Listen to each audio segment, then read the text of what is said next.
guys, don't forget, before we get into our sneak peek, like, subscribe to the Crime Chat, ring the bell, or this guy's gonna come after you. Previously on Crime Chat. But before we get into the story, I have a quick Crime Chat update. So, last episode, Execution by Firing Squad, episode 124, I mentioned that Idaho had a statute pending the final signature to make the firing squad its official primary means of capital punishment in the state of Idaho, right? Huh? And I mentioned that there is one case that's expected to go to trial in August, and he could be, assuming the statute and everything goes through, he could be the first person convicted facing firing squad in Idaho. And also, the episode before this, we re-released episode on The Harvey Oswald. Yeah, so Yes. I don't know if you've been keeping up with like some of the newly released documents on JFK, but there's some crazy, shocking revelations that I think is just like sinking in for everybody. But allegedly they have the documents, but they also have voice recordings of this, person saying. So I'm like, damn. You said that you were going to do a story on vampires tonight. So I figured, let's throw in werewolves. Let's make it a party. This is a story I was going to do a couple weeks ago as I was kind of doing the research and stuff for it. I was like, I'm going to save this for our bonus episode.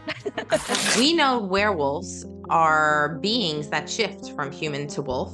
And this has captivated and frightened people for thousands of years. Their stories, rooted in mythology, folklore, and historical events, reflect humanity's deepest anxieties about losing control and embracing the darkest impulses. So for my stuff, we are going to dig deep into another layer of folklore and fear, the truth behind so-called vampire autopsies. Have you heard of this? I know, but it sounds creepy as I love it. Well, we did go over some vampirisms in episode 117, The Vampire Sacramento Richard Chase, where we discussed how between real and fantasy, natural, supernatural, how those lines blur, creating a fantastical phenomenon that continues to evoke our curiosities about death and immortality to this day. Coming up. What's the name? It's called Girl Forgotten. We should do a book club. We should do like a Crime Chat book club. Yes. You don't need time. You're reading it sounds like a great book. Maybe we should just include that as our first book club. Okay. These Waffle Houses seem very safe, actually. No. I know too many things about this Waffle House. Oh, well, my Waffle House I love my Waffle House. I have a twat Waffle House. That's what I have. I have a twat Waffle House. My story today is about the Burger Chef murders, and it is a haunting unsolved crime. A peaceful suburb just outside Indianapolis unknowingly became the setting for a mystery that would linger for decades. Bum, bum. Hey, Indianapolis. Yeah.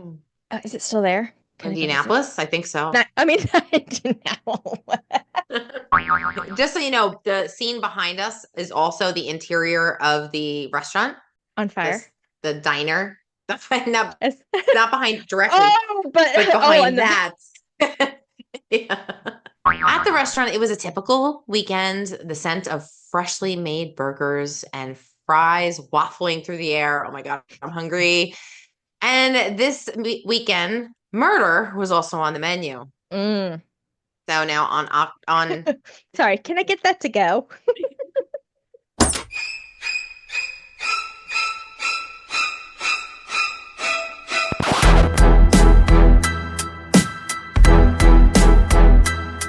Hey there, chatters. I'm Nat. And I'm Kat, and welcome to the Crime Chat. I am your forensic femme fatale. Natalie is your true crime-matic connoisseur. We're just two normal girls who obsess about dark crimes, evil minds, and occasionally the unknown. And here is your disclaimer, chatters. The following Crime Chat will contain adult content and will contain very violent and graphic situations today, so your listener discretion is advised. You've been warned, but before we get into today's Crime Chat, Kat, what have you done? not a whole lot of nothing. We haven't slept in 24 hours. I know. Oh, gosh. We've still watching Yellow Jackets, and I'm still obsessed because it's like, I mean, you can tell it's getting to the end of the season. Really? And this is the new season. I haven't seen this one yet. Yes.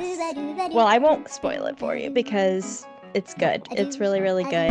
I started a new class. And we did our, you know how you do like your introductions and everything like that. My professor, because I say, you know, law enforcement background, I work in the criminal justice department, just kind of clicked for me that I was like, maybe I should write about it. So I'm learning how to write about it. And I was like, oh no, by the way, you know, I co-host a true crime podcast. And he like jumped right on that. I was like, what's the name of it? He's like, my wife loves true crime stuff. And it's always cool. Like when you get to meet new people, you don't really meet them, but you get to virtually meet people. You learn kind of about them. I joined this book club. Don't ask me how active I am because I'm not. But like this electronic book club that's done through Twitch. Right. I love Twitch. Oh, but I like it because of the games.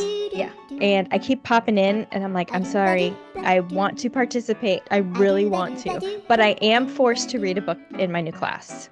Okay. Our challenge, should we choose to accept it, which we had to because that's part of the class, was to select an award-winning author or novel, but it's like Pulitzer award-winning or nominee, the Edgar Award, like, you know, the big guys. Somebody I had never heard of, but she won an Edgar Award for her book as like the best youth literature. But it hooked me because it's about this 17-year-old girl. She has to live with her dad and like his family now. It's a new school. She's a senior in high school. She has to do this big senior project. But along the way, there's a girl who died 17 years prior who is also 17 years old. And she starts looking into, like, I wonder what happened. She kind of gets obsessed. And then it hits her for her big senior project. I'm going to do a true crime podcast. That sounds great. That sounds good. That reminds me of Goosebumps. Goosebumps is like yeah. that. So the author's name is April Henry. She's won several awards. This book is only, I think, 2 years old. She won the Edgar Award in 2023 for it. What's the name? It's called Girl Forgotten. We should do a book club. We should do like a CrimeChat book club. Yes. Wait a minute. You don't need time. You're reading it sounds like a great book. Maybe we should just include that as our first book club. Okay. How about you? You had a fun day. I had a fun day. Yeah. Before this, we were supposed to record earlier, but I got into a little fender bender. Somebody hit me. The crazy part is like it didn't really faze me too much. I was like, all right, I got hit. All right, fine. Yeah. Fine. Everything's fine. But other than that, not Games. much. Games. Did you hear about the story about Denise Richards? You know, the actress, right? Beautiful. Stunning. But she has a couple of kids. She has 3 daughters, I believe. But did you know that the oldest daughter opened a OnlyFans account to go into porno, right? Because the daughter said that, well, it was this or working at a candy shop. Now, no offense, but if your parents are Denise Richards and Charlie Sheen, there should be more options for you, sweetheart. My brain is mush right now, but that's okay. I'm going to get through this intro. Are you hungry? Yes. I'm very hungry. I'm hungry too. I did not eat. Get your napkins wrapped around your necks because we're going to dive into some food crimes. So you asked me to talk about... I kept it wide, a nice, like, you know, umbrella, which anything being... Yeah, and I figured you would have fun with it. So it seems like you did. So let's get... I would love to hear what you pulled. Okay, so I'm going to go over some stats first. So jumping forward to 2022, restaurant employee deaths rose up to 22%. Making up for nearly a quarter of all the 524 workplace homicides that happened in 2022. I wonder how much of that percentage includes a Waffle House. Ooh, they did not break it down by brand. You go into a Waffle House, you look around, you're going to find out. They don't care. The last time I was at a Waffle House was probably 3 or 4 in the morning. About 2010. Oh, get back to I go there, I want to say every 2 weeks on weekends and get my blueberry waffle. These Waffle Houses seem very safe, actually. No. I know too many things about this Waffle House. Oh, well, my Waffle House I love my Waffle House. I have a twat Waffle House. That's what I have. I have a twat Waffle House. Yeah. Oh my God. All right, talking about food like this, I'm getting hungry.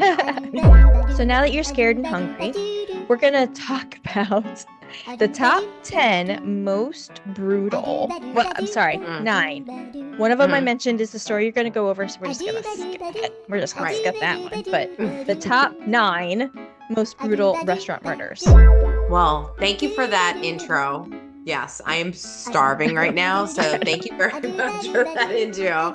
So my story today is about the Burger Chef murders, and it is a haunting unsolved crime. On a chilling Friday evening, a peaceful suburb just outside Indianapolis unknowingly became the setting for a mystery that would linger for decades. Hey, Indianapolis. Is it still there? Indianapolis? I think so. Not Indianapolis. No, the restaurant's not still there. Sorry. I think I just caused Kat some significant pain. Are you okay? Oh my God. Chatters. Do we need to call 911? No. And it's not there anymore. Oh, damn it. I'm going to go there, though. Because, our friend Lorraine, she's going to come see me when I go to Indianapolis.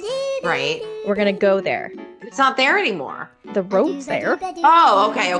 But just so you know, the scene behind us is also the interior of the restaurant. On fire. The diner. Not behind directly. Oh, but behind that. Yeah. Okay, I think I am broken. No, we're hangry. This is what happens. Like, it's ironic we're talking about food, a food-related crime, and we're both starving. So it is what it's. God only knows what this road is taking us. At the restaurant, it was a typical weekend. The scent of freshly made burgers and fries waffling through the air. Oh my God, I'm hungry. And this weekend, murder was also on the menu. So now on Sorry, can I get that to go? Oh my God, do you remember? Oh, what's that song? The McDonald's song. It was like a hamburger, a cheeseburger, filet of fish. All beef patty, special sauce, lemon cheese. Yes, big fat special sauce.